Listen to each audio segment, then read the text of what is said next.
for more on what we heard at the UN Security Council.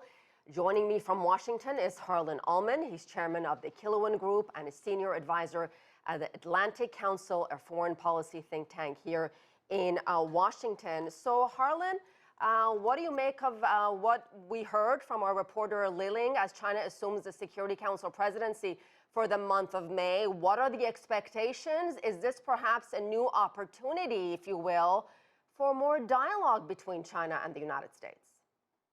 Asieh, it's always good to be with you. The answer to your question is no.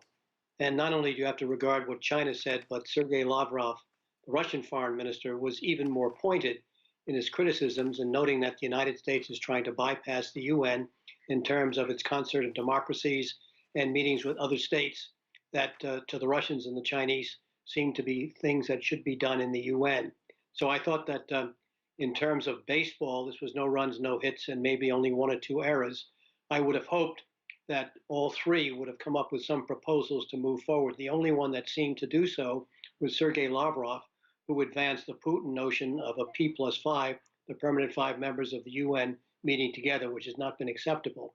And I think the sharpest exchange came when Yang Yi was introducing Sergei Lavrov after Antony Blinken had made his comments, and Blinken had referred to certain security members who had been violating human rights.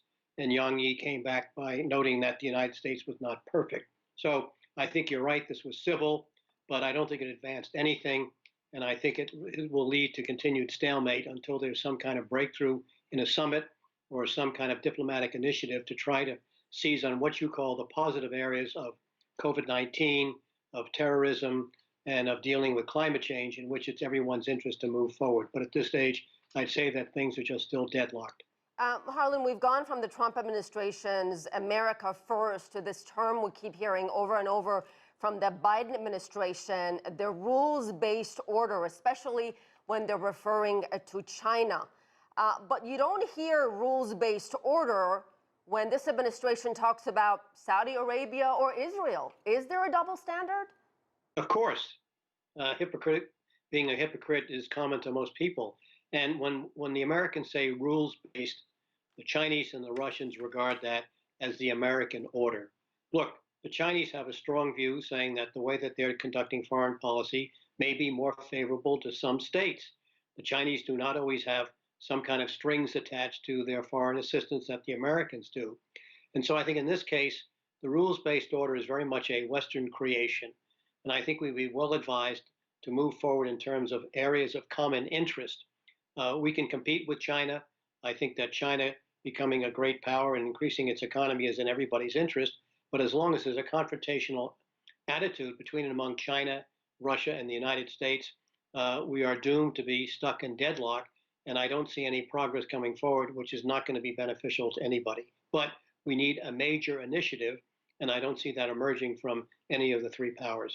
Has anything in this administration changed in terms of substance or policy when it comes to its relationship with China? We've certainly seen a shift with Russia, but I'm specifically talking about China here.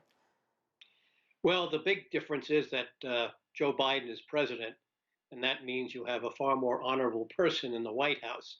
And so I think Biden can be trusted.